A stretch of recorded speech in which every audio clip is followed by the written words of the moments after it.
দক্ষিণ বাংলার অতি প্রাচীন বিভাগীয় সদর দপ্তর বরিশাল। একসময়ে এই বরিশালে দেশের বিভিন্ন অঞ্চল থেকে যাতায়াতের প্রধান মাধ্যম ছিল জলপথ। আজ অবশ্য তেমনটি আর নেই। এখন বরিশালে যাতায়াতের অন্যতম মাধ্যম হচ্ছে স্থলপথ। অবশ্য বরিশালে আকাশপথে যাবারও সুব্যবস্থা রয়েছে, যদিও আমাদের যাত্রা সেই আগেকার মতো নদীপথ ধরেই।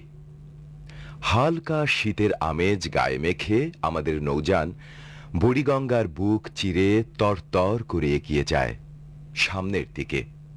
আমাদের গন্তব্য বরিশাল। জীবনমুখী অনুষ্ঠান, জীবনধারা নির্মাণের একান্ত প্রয়াসে।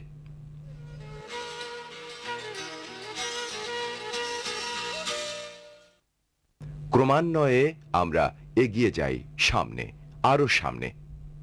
একসময় অস্তগামী সূর্য পশ্চিম আকাশ রক্তিম আভায় রাঙিয়ে দেয়। নামে রাত, তারপর গভীর থেকে গভীরতর হয় এই মায়াবী রাত।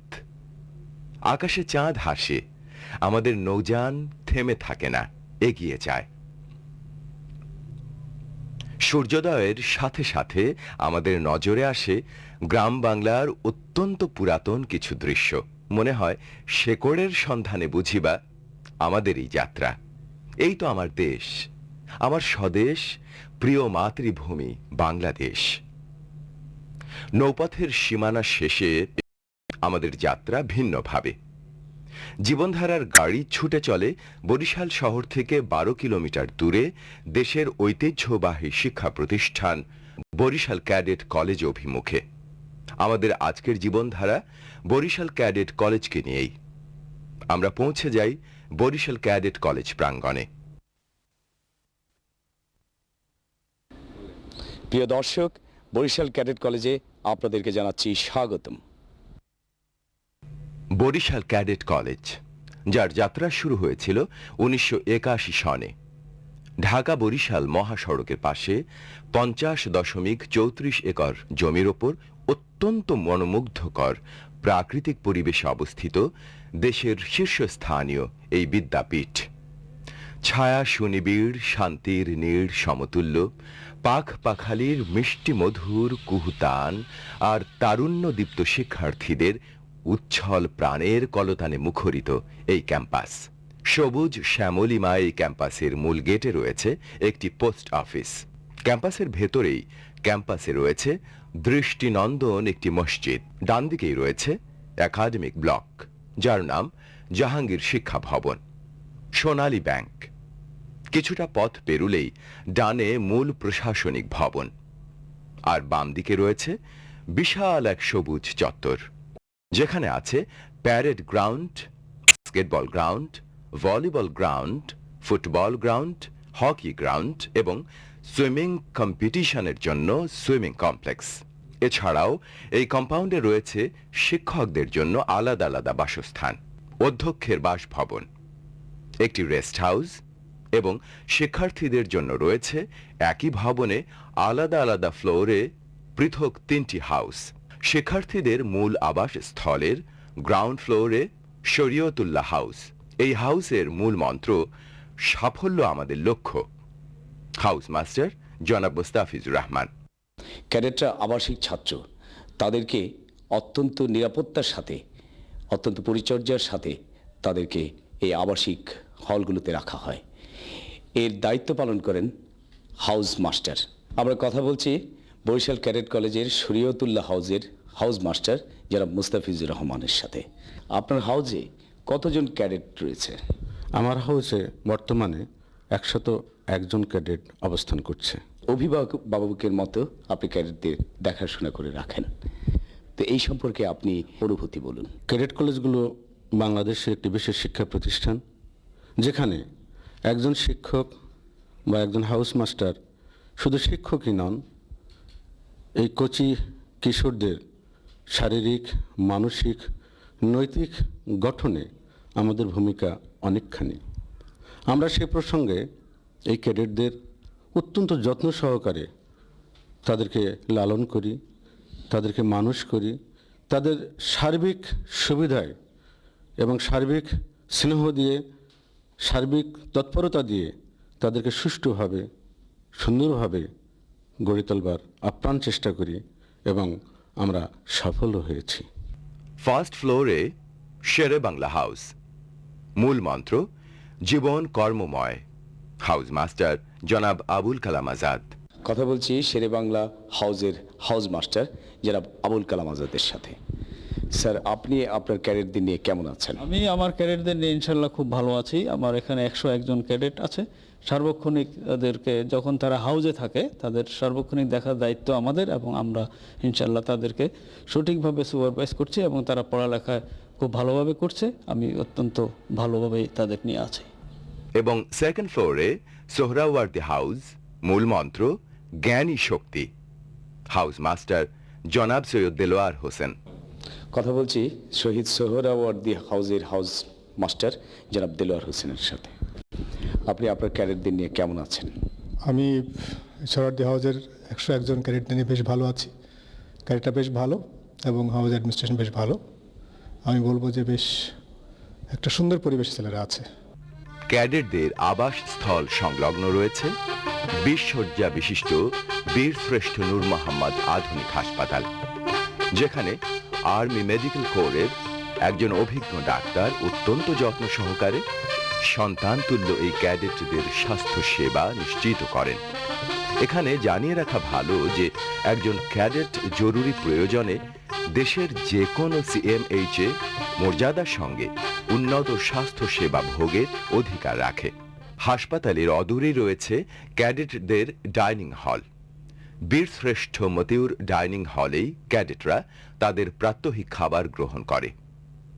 বীরশ্রেষ্ঠ মতিউর ডাইনিং থেকে বের হলেই হাতের বায়ে নজর কাড়া পরিবেশে মূল প্রশাসনিক ভবন। পড়ো তোমার প্রভুর নামে, এই মূল মন্ত্র উৎকীর্ণ প্রশাসনিক ভবনের ফার্স্ট ফ্লোরে রয়েছে কলেজ অধ্যক্ষের দাপ্তরিক কার্যালয়। এখানে বসেই প্রশাসন প্রধান অধ্যাপক মোহাম্মদ ফয়জুল হাসান সুষ্ঠুভাবে কলেজ পরিচালনার বিষয় বিভিন্নভাবে দিক নির্দেশনা দিয়ে থাকেন। কথা বলছি বরিশাল ক্যাডেট কলেজের প্রিন্সিপাল প্রফেসর মোহাম্মদ ফয়জুল হাসানের সাথে। স্যার, আমরা জানি যে বরিশাল ক্যাডেট কলেজ এবারে বাংলাদেশের সবচেয়ে ভালো রেজাল্ট করেছে। এই ভালো রেজাল্ট করার পেছনে আপনাদের চেষ্টা রয়েছে নিরন্তর। কি করে সম্ভব হলো এই ভালো রেজাল্ট করা? ক্যাডেট কলেজের প্রথম মূল মন্ত্র হচ্ছে শৃঙ্খলা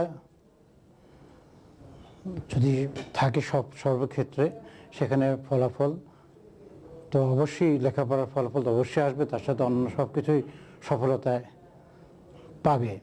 এইটাই, এই মূল মন্ত্রটাই হচ্ছে ক্যাডেট কলেজের সেই 1958 সন থেকে যখন ক্যাডেট কলেজ স্থাপিত হয়েছে তখন থেকে এটাকে ব্যবহার করা হচ্ছে, এটাকে পরিচালিত হচ্ছে বিভিন্নভাবে, এবং যার জন্যে এই শৃঙ্খলার প্রতি শিক্ষক, ছাত্র, এমনকি ক্যাডেট কলেজের সমস্ত কর্মচারী তারা শ্রদ্ধাশীল। আমরা কলেজ যতদিন খোলা থাকে সেই সময় প্রতিদিন সন্ধ্যা থেকে রাত 9টা 55 পর্যন্ত, বৃহস্পতিবার ছাড়া কোনো ছাড় নেই লেখাপড়া তার পাঠ প্রস্তুতি নেওয়ার জন্য। 4 জন শিক্ষক সন্ধ্যা থেকে 9টা 55 পর্যন্ত তাদের তদারক করে থাকেন। এটাকে আমরা বলে থাকি পাঠ প্রস্তুতি। আমাদের শিক্ষক মণ্ডলে 24 ঘন্টা ক্যাম্পাসেই থাকছেন, এবং ক্যাম্পাসে থাকার জন্য হচ্ছে ওরা কিন্তু যখন কোনো পাঠ প্রস্তুতি দেবে, কোনো পাঠ তৈরি করার জন্য কোনো অসুবিধা হলেই ওরা খবর দিলে আমাদের পাচ্ছে, আমরা তাৎক্ষণিকভাবে তাকে দেখাতে পাচ্ছি। বরিশাল ক্যাডেট কলেজের 1982 সন থেকে এর পাঠক্রম শুরু হয়েছে। তারপর থেকে আপনাদের দোয়া ইত্যাদিতে, এবং মাশাআল্লাহ ওরা ফলাফল ভালোই করছে। তো এবারে খুব বেশি ভালো করে ফেলেছে। সারা বাংলাদেশে বলা যেতে পারে যে 100% A+ কোনো শিক্ষা প্রতিষ্ঠানে পায়নি, এটা করে ফেলেছে। এটা সত্যিকারে আমরা বেশ গর্ববোধই করছি। রয়েছে উপাধ্যক্ষের দাপ্তরিক কার্যালয়, আছে কলেজ অ্যাডজুট্যান্টের কার্যালয়। কথা বলছি বরিশাল ক্যাডেট কলেজের অ্যাডজুটেন্ট মেজর মোহাম্মদ নুরুল আলমের সাথে। আমরা জানি সাধারণ শিক্ষার পাশাপাশি ক্যাডেটদেরকে সামরিক শিক্ষায় প্রশিক্ষিত হতে হয়। সামরিক শিক্ষা প্রদানে আপনার ভূমিকা মুখ্য। ক্যাডেটদেরকে আপনি যে সামরিক শিক্ষা দেন, কি কি বিষয়গুলো আপনি তাদেরকে প্রশিক্ষণ দিয়েন। বাংলাদেশ সেনাবাহিনী সদর দপ্তরের নির্দেশক্রমে আমরা তারা কিছুটা মৌলিক প্রশিক্ষণ তাদেরকে দিয়ে থাকি ক্যাডেটদেরকে। এটা সেই 1956 সাল থেকেই এটা শুরু হয়েছে বিভিন্ন ক্যাডেট কলেজগুলির মাধ্যমে। পরবর্তীতে আমাদের শহীদ রাষ্ট্রপতি জিয়াউর রহমান যখন আরও ক্যাডেট কলেজগুলি প্রতিস্থাপন করলেন, এর সাথে সাথে সব ক্যাডেট কলেজগুলি আসলো এবং এটা সাধারণত পরিচালনা পর্ষদ এখন আমাদের সেনাবাহিনী সদর দপ্তর। সেনাবাহিনী সদর দপ্তরের অ্যাডজুটেন্ট জেনারেল শাখার তত্ত্বাবধানে ক্যাডেট কোর্সগুলি পরিচালিত হচ্ছে এবং তাদের নির্দেশক্রমেই আমরা ক্যাডেট কলেজে ক্যাডেটদেরকে কিছুটা সামরিক প্রশিক্ষণ দিয়ে থাকি। যেমন ওদেরকে আমরা PT, games, drill, ceremonial drill এবং যেটাকে আমরা অবস্টাকেল কোর্স বলি, প্রতিবন্ধক দৌড়, ক্রস কান্ট্রি, বিভিন্ন আইটেমগুলিতে ওদেরকে আমরা পারদর্শী করে তোলার চেষ্টা করি। এছাড়াও এজ এ স্টুডেন্ট হিসাবে আমি ক্যাডেটদেরকে মোটিভেশন করার জন্য, ক্যারেক্টার বিল্ড আপ করার জন্য মিলিটারি লিডারশিপের উপরে, কমান্ড অ্যান্ড লিডারশিপের উপর এবং সাধারণত মিলিটারি সায়েন্সের উপরে কিছু ক্লাস নিয়ে থাকি, যেটা পরবর্তীতে ওদেরকে জাতি গঠনে যদি সাহায্য করতে চায় আমি মনে করি এটা করবে। আমি আপনার জেনে খুবই আনন্দিত হবেন যে এই ক্যাডেট কলেজে যে আমরা বরিশাল ক্যাডেট কলেজে যে ধরনের সামরিক প্রশিক্ষণ দিচ্ছি, তার আউটকাম হিসেবে আমাদের কলেজ থেকে সর্বোচ্চ সংখ্যক ক্যাডেট আইসিসবিতে উত্তীর্ণ হয়ে বাংলাদেশ মিলিটারি একাডেমিতে জয়েন করছে ফর বাংলাদেশ আর্মির জন্য। এবছর 24 জন ক্যাডেট আমাদের টোটাল চান্স পেয়েছে, তারা এবার বিএমএতে জয়েন করবেন। এছাড়াও 3 জন নেভিতে এবং 2 জন এয়ারফোর্সে জয়েন করছেন। এছাড়াও রয়েছে বেশ কিছু দপ্তর। মূল প্রশাসনিক ভবনে ঢুকেই বাম দিকে রয়েছে 400 আসন বিশিষ্ট আধুনিক সুযোগ সুবিধা সম্বলিত একটি চমৎকার অডিটোরিয়াম, যেখানে অধ্যক্ষের প্রাতঃ সমাবেশ ছাড়াও ক্যাডেটদের উপস্থাপনায় বিভিন্ন ধরনের বৈচিত্র্যময় অনুষ্ঠান উপস্থাপিত হয়।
আমি বলছি, তোর চোখের পানি দেখে কোনো জালেম কোনো সীমারের বুকে লম্বা হবে না।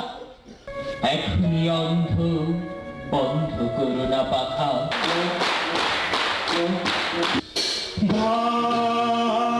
ভালোবাসি, শুধু তোমায় ভালোবাসি।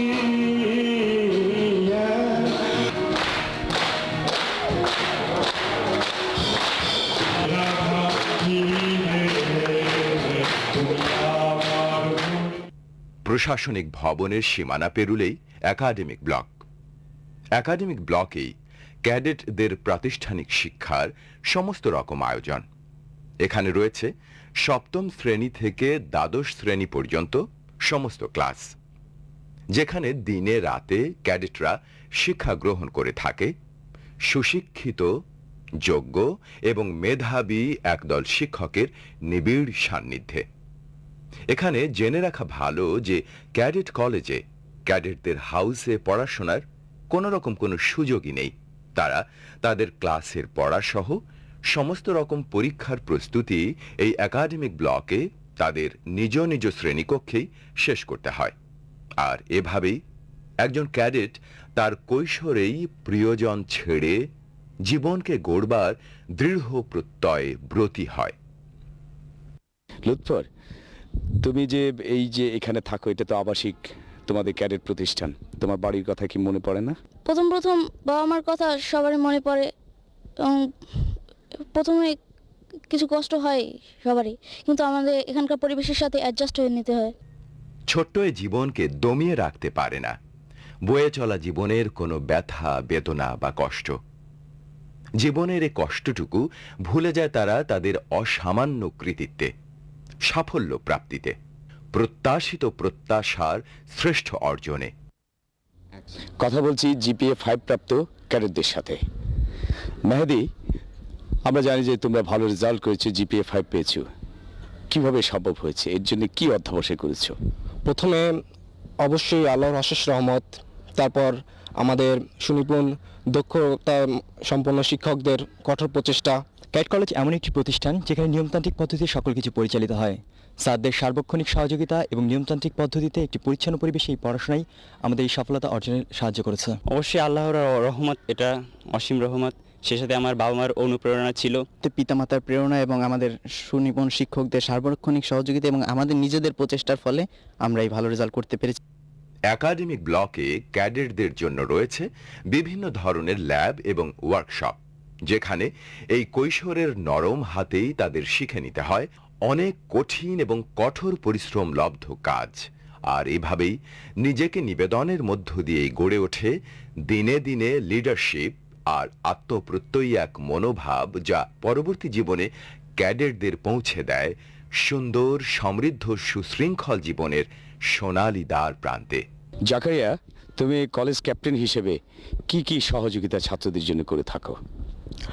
প্রথমে বলতে হয় যে কলেজ থেকে প্রাপ্ত নির্দেশ অনুযায়ী আমি ক্যাডেটদের পরিচালনা করি এবং ক্যাডেটদের ডিসিপ্লিন এবং সময় নিয়মানুবর্তিতা সব কিছুই নির্দিষ্ট অনুযায়ী সময় অনুযায়ী আমি সম্পন্ন করে থাকি। এই জন্য আমাকে কলেজ থেকে নির্দেশ দেওয়া হয় এবং সেই নির্দেশ অনুযায়ী আমি ক্যাডেটদের পরিচালনা করি। এই ব্লকেই রয়েছে 7ম শ্রেণীর জন্য আর্ট গ্যালারি। অত্যন্ত নিবিষ্ট চিত্তে মনের মাধুরী মিশিয়ে খেলে যায় তারা নানা রঙের খেলা। হয়তোবা এরই মধ্য থেকে জন্ম নেবে আবারও কোনো এক জয়নুল কিংবা কামরুল, নয়তোবা অন্য কোনো খ্যাতনামা ব্যক্তিত্ব। হাসনাইন, তুমি কেন ক্যাডেট কলেজে ভর্তি হয়েছো? দেশের অন্যান্য শিক্ষা প্রতিষ্ঠানের চেয়ে ক্যাডেট কলেজে লেখাপড়া খুবই ভালো হয়। সেটা লেখাপড়ার পাশাপাশি এখানে নিয়ম শৃঙ্খলার প্রতিও খেয়াল রাখা হয় এবং সামরিক প্রশিক্ষণের ব্যবস্থা রয়েছে এখানে। এবং আমি বড় হয়ে আর্মি অফিসার হতে চাই, তাই আমি বরিশাল ক্যাডেট কলেজে ভর্তি হয়েছি। রয়েছে ইতিহাস সমৃদ্ধ একটি মিউজিয়াম।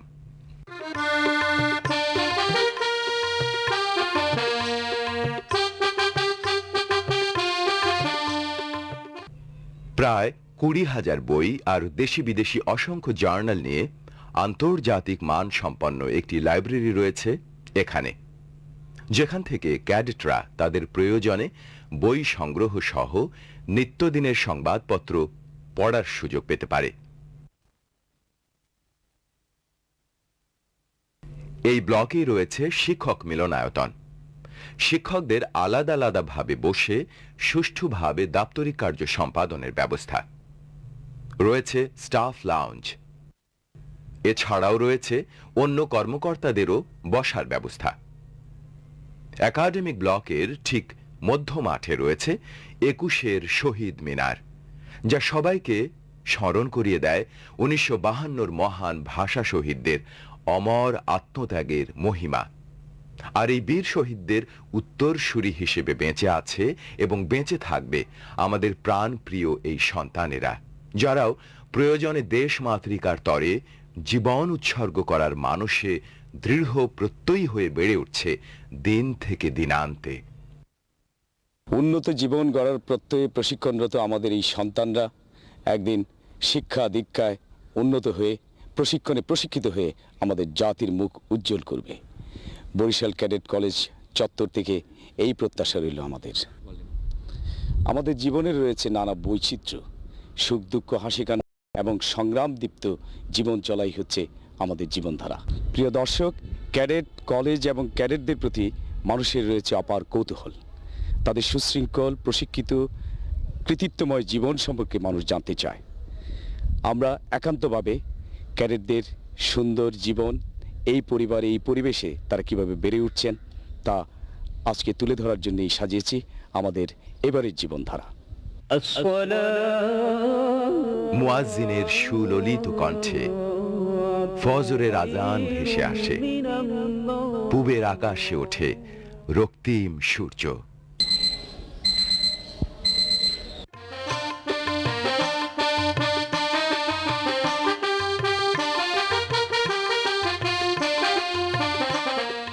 বাঁশি বাজে বরিশাল ক্যাডেট কলেজে।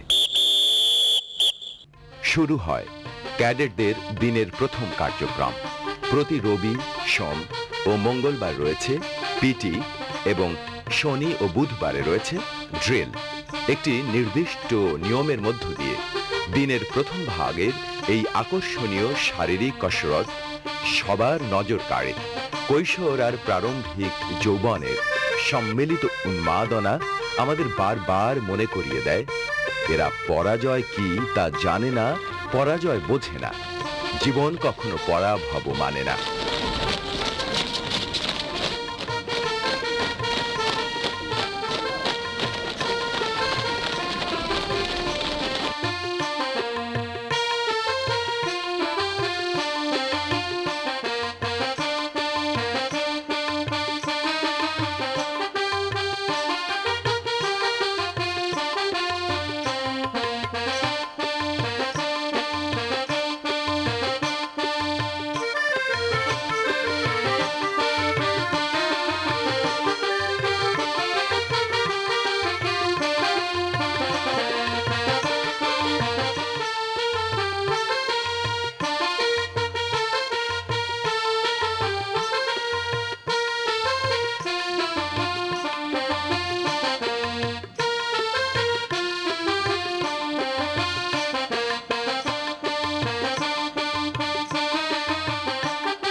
সোয়েট সেভস ব্লাড এই মন্ত্রে উজ্জীবিত ক্যাডেটরা ছুটে চলে পরবর্তী কার্যক্রমের উদ্দেশ্যে।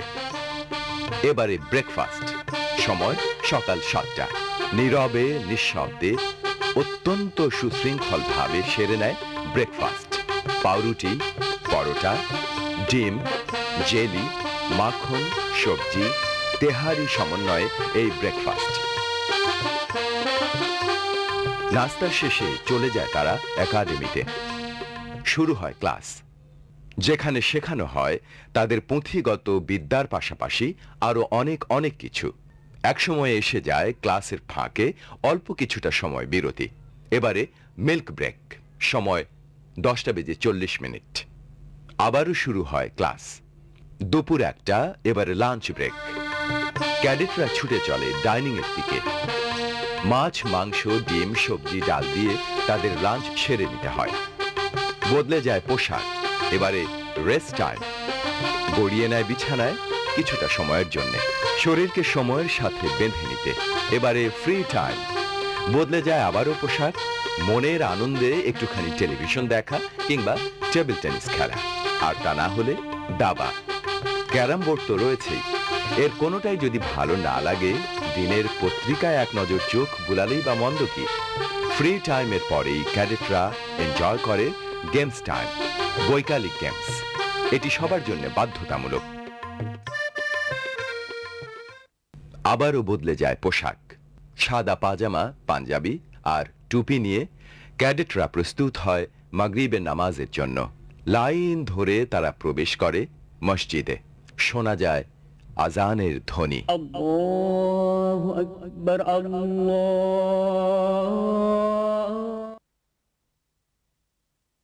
মাগরিবের পরে ক্যাডেটরা টি ব্রেকের জন্য চলে আসে ডাইনিং এ। চা, সমুচা, সিঙ্গারা, চপ, কেক দিয়ে টি ব্রেক সম্পন্ন হয়। বদলে যায় আবারও পোশাক। তৈরি হয়ে নেয় তারা ইভিনিং প্রেপ বা সান্ধ্যকালীন পড়াশোনার জন্য। নিজ নিজ শ্রেণীকক্ষে তাদের জন্য নির্ধারিত টেবিলে বসে পড়ে। অসম্ভব এক নীরবতার মধ্য দিয়ে মনোনিবেশ করে তারা স্বীয় পাঠে। রাত 8টা। না, আপাতত আর পড়াশোনা নয়, এবারে ডিনার। একসময় ডিনারের সময় ফুরিয়ে যায়। আবার একাডেমি। এবারে নাইট প্রেপ বা রাত্রিকালীন লেখাপড়া। রাত একসময় গভীর হয়, নাইট প্রেপের সময়ও ফুরিয়ে যায়, ফিরে যায় তারা হাউসে। সারা দিনের ক্লান্ত শ্রান্ত শরীর বুঝিবা এবারে শয্যা পেতে চায়। আলোকিত আবাসে আধার নামবে, এই তো একটুখানি পরেই। ক্রমান্বয়ে বিসিসি প্রাঙ্গণ নিঃশব্দের এক নগরীতে রূপ নেয়। ইচ্ছে করুক আর নাইবা করুক, বাতি আর জ্বলবে না, থেমে যাবে সব কোলাহল। এই সময় রাত 10:45, এবারে বাজবে বাঁশি, নিভে যাবে সব আলো, নিভে যায় একে একে সব। নীরব নিথর নিস্তব্ধ একাকী রাতের সাথী হয়ে জেগে থাকে শুধুই বরিশাল ক্যাডেট কলেজ। ঘুমিয়ে পড়ে তেজোদ্দীপ্ত আর অক্লান্ত পরিশ্রমী আমাদের এই প্রাণ প্রিয় সন্তানেরা, পরবর্তী সূর্যোদয়ের প্রত্যাশায়, সমৃদ্ধ এক বাংলাদেশ গড়ার দৃঢ় প্রত্যয়ে। অনেক স্বপ্ন, আশা, স্নেহ পরিচর্যার লালিত্যে বেড়ে ওঠা আমাদের ক্যাডেটরা মানুষের মতো মানুষ হয়ে উঠুক। তারা বড় হয়ে আমাদের রক্তে গড়া বাংলাদেশের মুখ উজ্জ্বল করুক, এই প্রত্যাশায় শেষ করছি আমাদের আজকের জীবনধারা। আল্লাহ হাফেজ।